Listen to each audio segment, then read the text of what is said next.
All India Radio presents Morning News.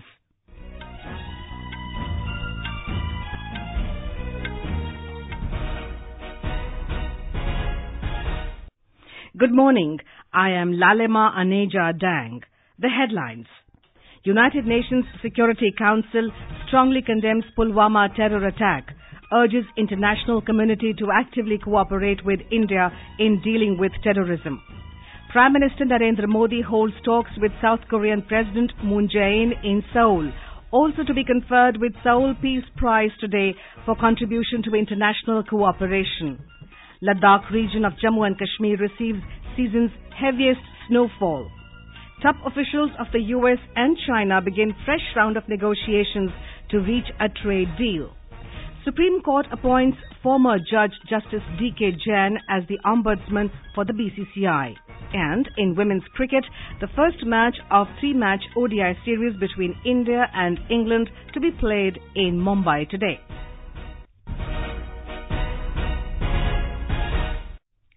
The United Nations Security Council, UNSC, has strongly condemned the Pulwama terror attack that claimed the lives of over 40 CRPF personnel last week, calling it heinous and cowardly. The condemnation also named the Pakistan-based terror group Jaish-e-Mohammed, which claimed responsibility for the attack. The 15-nation body, which also includes China, urged the international community to cooperate actively with India in bringing the perpetrators, organizers, financiers and sponsors of terrorism to justice. The UNSC members, in a statement, expressed sympathy and deepest condolences to the families of the victims and the Indian people and the government. Reacting to the development, MEA spokesperson Ravish Kumar said in a tweet that Pakistan comes under international pressure to act against terrorists and terror groups operating from areas under its control and to take action against those responsible for the Pulwama attack. India has decided to stop its share of river waters which flow into Pakistan. In a series of tweets yesterday, Minister for Water Resources Nitin Gadkari said India will divert water from eastern rivers and supply it to the people in Jammu and Kashmir and Punjab. According to the Indus Water Treaty, subject to certain conditions, India has the right to use water flowing in eastern rivers, Beas, Ravi, Sutlej, while Pakistan controls the right to use water in western rivers, Indus, Jhelum and Chenab. Pakistan says that it has banned the 2008 Mumbai terror attacks mastermind Hafiz Saeed-led Jamaat-ud-Dawa JUD and its charity wing Falah-e-Insaniyat Foundation. A spokesman of the Interior Ministry said the decision was taken during a meeting of the National Security Committee chaired by Prime Minister Imran Khan yesterday. It was also decided to accelerate action against proscribed organizations. Pakistan's move to ban JUD comes amid mounting global pressure to act against terror outfits operating from its soil. Prime Minister Narendra Modi has said that India-Korea relations have reached new heights. In one-to-one talk with Korean President Moon Jae-in in Seoul, Prime Minister Modi said that special strategic partnership between both the countries is significant not only for India but also for the world. Referring to last week's terror attack in Jammu and Kashmir's Pulwama, President Moon said that terrorism is a menace against civilization and humanity and it cannot be justified. Our correspondent reports that delegation-level talks are underway. On the second day of his South Korea visit, Prime Minister was given ceremonial welcome at the President's house. Earlier, he visited National Cemetery of Korea and paid his tributes. A report from our correspondent covering the Prime Minister's visit.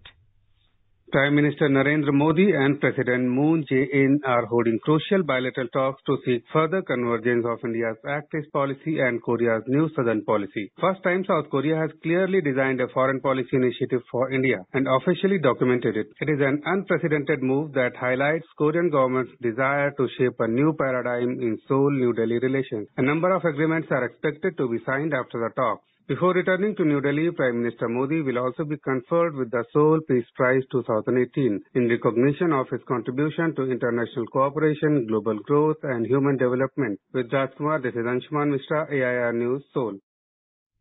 On the first day of his visit yesterday, the Prime Minister inaugurated India-Korea Startup Hub and also unveiled a bust of Mahatma Gandhi at the Seoul campus of Yonsei University. Mr. Modi delivered a keynote address at India-Korea Business Symposium and in the evening addressed Indian community in Korea. He asked them to inspire and motivate non-Indian families to visit India. Mr. Modi lauded Indian community's efforts in the development of Korea and strengthening cultural and religious ties between the two countries. This is All India Radio giving you the news. For quick news updates around the clock, follow us on our Twitter handle at AIR News Alerts. नमस्ते, मेरे गांव के युवा अब खूब तरक्की कर रहे हैं। पूछो कैसे? गांव के जो युवक युवतियां पढ़ लिख कर भी बेरोजगार थे, अब कौशल प्रशिक्षण हासिल कर विभिन्न नौकरियां करते हुए अपनी पहचान बना रहे हैं। और ये सब मुमकिन हुआ है भारत सरकार की दीनदयाल उपाध्याय ग्रामीण कौशल्य योजना के कारण, जिसके तहत 1217 कौशल प्रशिक्षण केंद्रों में ग्रामीण युवाओं को रोजगार आधारित प्रशिक्षण दिया जा रहा है। कौशल पंजी ऐप में अब तक 13,20,000 ग्रामीण युवा अपना पंजीकरण करवा चुके हैं। युवाओं को एजुकेशन के साथ ही स्किल की ट्रेनिंग मिले, इसका ध्यान रखा जा रहा है। आप भी कौशल पंजी ऐप द्वारा दीनदयाल उपाध्याय ग्रामीण कौशल्य योजना में रजिस्टर कर अपना कौशल निखारें और रोजगार पाएं। ग्रामीण विकास मंत्रालय, भारत सरकार। The winter season is expected to continue till the first week of March due to the forecast of snowfall in the North Indian states. The temperature will drop by 2 degrees as there are chances of rainfall from tomorrow onwards for few days.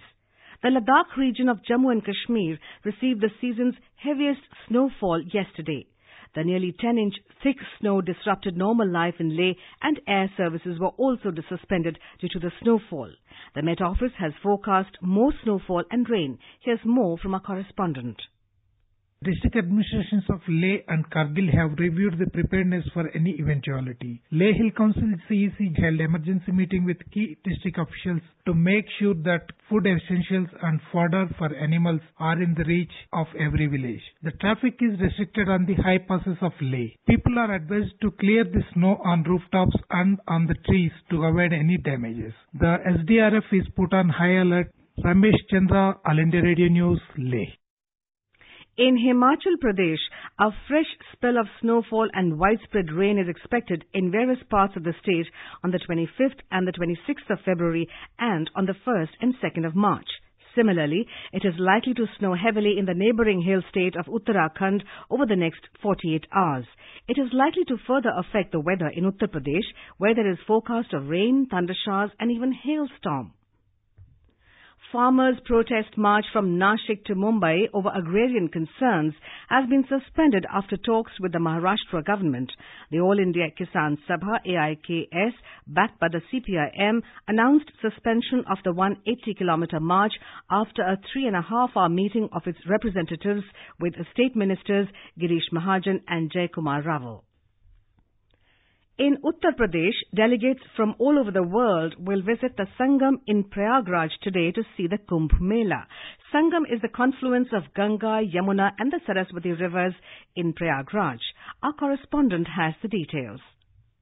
250 delegates from 192 countries will visit holy city Prayagraj to experience the grand festival of spirituality, faith, harmony under the theme of global participation in Kumbh. They will perform Ganga Puja and taking holy dip in Sangam. These guests will also witness various wonderful aspects of the Kumbh along with Akshay Bhat and Saraswati Koop. So far, more than 20 crore devotees have visited in Kumbh. The 49 days Kumbh Mela begin from Makar Sankranti, will culminate on Mahashivratri on 4th of March. Sanjeev Sharma, AIR News, Kumbh City, Prayagraj. Top trade officials from the US and China began their latest and possibly the last round of talks in Washington to negotiate a comprehensive trade deal before the self-imposed deadline of the 1st of March. The Chinese delegation is led by Vice Premier Liu He, while U.S. Trade Representative Robert Lighthizer and Treasury Secretary Steven Mnuchin chaired the talks on behalf of the U.S. During the 2-day talks, China is expected to announce a large purchase of U.S. agricultural and energy products.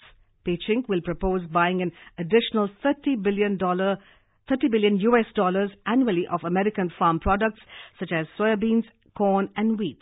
U.S. President Donald Trump and his Chinese counterpart Xi Jinping agreed in December last year to temporarily pause their trade war and arrive at a trade deal by the 1st of March. Well, Asia's biggest air show, Aero India event in Bengaluru, will observe Technology Day on the third day today. The Indian National Academy of Engineering will hold a knowledge seminar on regional technology aircraft. A report. Aero India has drawn the attention of aviation hubs as it steps on to its third day today. The employment opportunities in aerospace industry is the biggest attraction this time. India Pavilion and Students Pavilion has seen visit by young entrepreneurs and students in large numbers. The show was also witness to the flying skills of Airbus 330, Saras Regional Transport Aircraft, HTG-40 Basic Trainer and Light Utility Helicopter for the first time in the show. Sudhindra, AIR News, Bengaluru. The Supreme Court has appointed its former judge, Justice DK Jain, as the first court-appointed ombudsman for the BCCI under the terms of newly approved constitution of the Cricket Board. The role of the ombudsman would be to resolve the disputes relating to the players within the state cricket associations as also financial issues. The Apex Court appointed Committee of Administrators, which has been monitoring the administrative issues of BCCI, had said there was a need for appointment of an ombudsman and an ethics officer at the earliest in BCCI. In women's cricket, the first match of the three-match ODI series between India and England will be played at Wankhede Stadium in Mumbai today. The match begins at 9 a.m. After a successful ODI series in New Zealand, Mithali Raj-led side will be hoping to better their ranking in the ICC Championship. India is currently placed 4th in the chart. The England side are led by Heather Knight. In badminton, young shuttler Mugdha Agre will face top-seeded Chinese Han Yui in the women's singles quarterfinals of the Barcelona Spain Masters today. In the singles second round, world number 82 Mugdha defeated American Natalie Chi 21-14, 13-21, 21-16 to progress to the last 8 stage. She is the lone Indian challenger left in the tournament. And now, for an overview of today's newspapers, it's over to Sarah Mujtaba. Thank you, Lalima. Congress BJP begin war of words on Pulwama is the Hindustan Times headline. The Tribune on its front page says, no surplus water flow to Park. It quotes Union Minister Nitin Gadkari as saying, will divert it to JNK, Punjab, Shahpur Kandi is national project. EPF interest hike to 8.65% ahead of polls is the Asian Age headline. 11.8 lakh title claims of tribals and forest dwellers rejected. Implement own eviction orders, Supreme Court tells states, is reported by Times of India. The amount of black money stashed abroad could be anywhere between $3.6 billion and $490 billion, according to 3 government reports, says Hindustan Times in a box item. In a first of its kind, the Aero India show in Bengaluru conducted a drone Olympics competition which showcased how these UAVs or unmanned aerial vehicles could be used for surveillance or disaster management, also paving way for more startups, reports the Business Standard. Don't believe in fake calls claiming deletion of names is a pioneer headline, quoting Chief Electoral Officer of Delhi, Dr. Ranbir Singh. He has called these calls misleading. Some other stories covered by newspapers. Tata Starbucks to use only fully compostable recyclable items from 5th of June. The opening of Waste to Wonder Park in Delhi yesterday, where 150 tons of waste were used to make monuments. And with that, it's back to you, Lalima. Thank you, Saira. And now before we end the bulletin, the headlines once again. United Nations Security Council strongly condemns Pulwama terror attack, urges international community to actively cooperate with India in dealing with terrorism. Prime Minister Narendra Modi holds talks with South Korean President Moon Jae-In in Seoul, also to be conferred with Seoul Peace Prize today for contribution to international cooperation. Ladakh region of Jammu and Kashmir receives season's heaviest snowfall. Top officials of US and China begin fresh round of negotiations to reach a trade deal. Supreme Court appoints former Judge Justice DK Jain as the ombudsman for the BCCI. And in women's cricket, first match of 3-match ODI series between India and England to be played in Mumbai today. Well, with that, we end the morning news. Have a nice day.